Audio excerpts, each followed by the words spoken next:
ఇవాళ ఒక పత్రికలో 1950 కోట్లే నిధులు తెచ్చుకున్నారు అని సాక్షి 5 సంవత్సరాలు అని అంటున్నారు. మేము ప్రభుత్వం దగ్గర తెచ్చుకున్నది 12,438 కోట్ల రూపాయలు తెచ్చుకున్నాం. అంటే ఏంటి అసలు ఈ రామోజీరావు గారికి ఇంకా అసలు ఆయన ఏ మైండ్ ఉందో దొబ్బిందో తెలియట్లేదు. ఆయన కూడా అల్జామస్ వచ్చిందో నాకు అర్థం కావట్లేదు. ఇవాళ మేము ప్రతి ఒక్కటి గతం కంటే పారదర్శకంగా, గతంలో ఏం చేశాడో అతను తెలియదు మాకు. గతంలో కేవలం ఓన్లీ ఆ బియ్యం ముక్కుపోయిన బియ్యం ఇచ్చేవారు, ఓ షుగర్ ఇచ్చేవారు కొద్దిగా, కానీ అప్పుడేం మాట్లాడేవాడు కదా, అప్పుడు బ్రహ్మాండంగా ఉండేది. ఇవాళ మేము చాలా పెద్ద ఎత్తున సార్టెక్స్ బియ్యం, ఫోర్టిఫైడ్ రైసు, రెడ్ దాలు, మళ్ళీ ఆట, మళ్ళీ అలాగే రాగులు, జొన్నలు, ఇలా పెద్ద ఎత్తున అన్నీ కూడా ఇచ్చే కార్యక్రమం చేస్తుంటే తట్టుకోలేకపోతున్నాడు, ఏదో రాసేస్తున్నాడు. ఇవాళ మేము ప్రభుత్వం దగ్గర నుంచి మేము 12,550 కోట్ల రూపాయలు తెచ్చుకుంటే కూడా అవి 1,950 కోట్లే తెచ్చుకున్నారని చెప్తున్నాం. మరి ఈయన ఇచ్చాడేమో ఆ మధ్యలో ఈయన ఉన్నప్పుడు. ఇవాళ మేము అన్నీ కూడా లెక్కలతో సహా క్లియర్గా మేము తెచ్చుకున్న అమౌంట్ ప్రభుత్వం దగ్గర నుంచి అన్నీ క్లియర్గా ఉన్నాయి. ఏ ఒక్కటి కూడా తేడా లేకుండా ఏ మంత్రం ఏం తెచ్చుకుంది పక్కాగా ఆధారాలతోటి. కానీ ఎలా మాట్లాడతాడు, ఎలా రాస్తారు, ఏంటి బాధ? మీరు మళ్ళీ దోచుకో పంచుకోవాలని ఉవ్విళ్ళు ఊరిపోతున్నారు. కానీ ప్రజలు గమనించారు, మీరు ఇది ఏ దొంగ రాతలు రాసినా సరే మీ క్రెడిబిలిటీ పోయింది. మీకు గౌరవం ఉండేది, మర్యాద ఉండేది. ఆ మర్యాద కూడా పోయి ఇట్లా ప్రవర్తిస్తుంటే అసహించుకుంటున్నారు రామోజీరావు గారు. చేసేది శుభ్రంగా ఆలోచించడం, వాస్తవాల వెలుగులోకి తీసుకురండి, పర్వాలేదు. మీకు లాస్ట్ టైం కూడా చెప్పాం, మేము టేబుల్ వేసి చూపించాం ఈ ప్రభుత్వం ఏం చేస్తుంది, ఏమి ఇస్తున్నాం, ఏం చేస్తున్నామని. అంతేకాని మీరు అవాస్తవాలు రాసి ఏదో ప్రజలకు తెలియదేంటి, ప్రజలకి గతంలో ఏమిచ్చారు, ఇప్పుడేమిచ్చారు, గతంలో ఏం చేశారు, ఇప్పుడేం చేశారు, గతంలో ఏమి జన్మభూమి కమిటీలు ఏం చేసి ఇప్పుడు వాలంటీర్లు ఏం చేస్తున్నారు అన్నీ తెలుసు వాళ్ళకి. మీరు ఏదో మస్సుపూసి మారేకాయ చేసి ఏదో మమ్మల్ని జల్లకాయ కొట్టి ఏదో ఎక్కుదాం అనుకుంటే ఎక్కించే పరిస్థితిలో లేరు. ఇవాళ జగన్మోహన్ రెడ్డి గారిని ఒక మనవడిగా, కొడుగ్గా, తమ్ముడిగా, అన్నయ్యగా, పిల్లలకు మావయ్యగా పెనవేసిపోయారు. మీరు ఎన్ని ఏసాలు వేసినా ఏం పని అవుతుంది. రేషన్ డీలర్స్ ఉన్నారో వీళ్ళకి ఐసిడిఎస్ నుంచి 2012 నుంచి ఇప్పుడు దాకా వాళ్ళకి కమిషన్ చాలా పెండింగ్ ఉంది.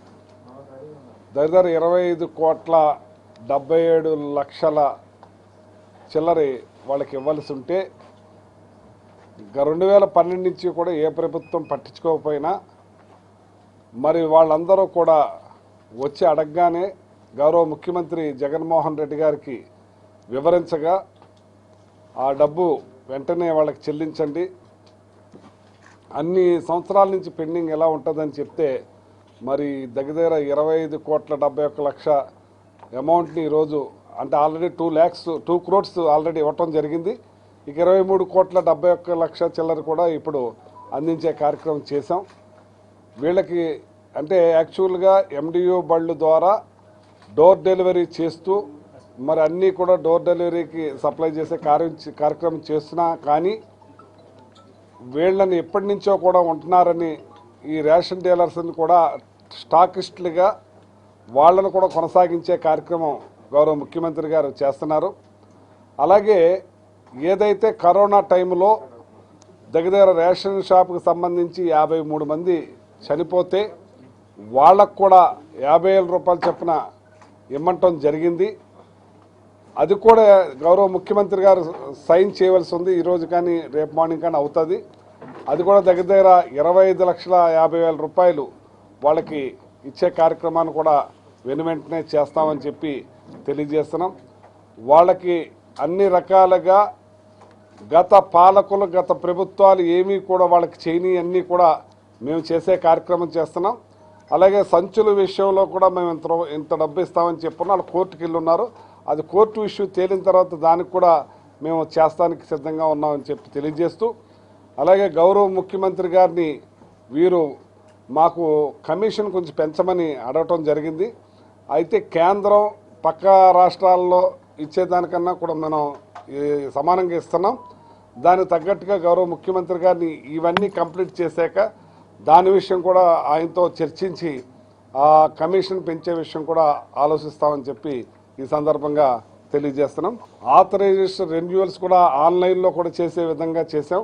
ఇవాళ చాలా విప్లవాత్మకమైన మార్పులు తీసుకొచ్చి రేషన్ విధానంలో జీపే ట్యాగ్ ద్వారా ప్రతి ఇంటికి వెళ్ళే విధంగా అలాగే వాలంటరీ వ్యవస్థను కూడా దీంట్లో ఇంక్లూడ్ చేసి ప్రతి ఒక్క ఇంట్లోనూ కూడా అందే విధంగా పెద్ద ఎత్తున చేస్తున్నాం.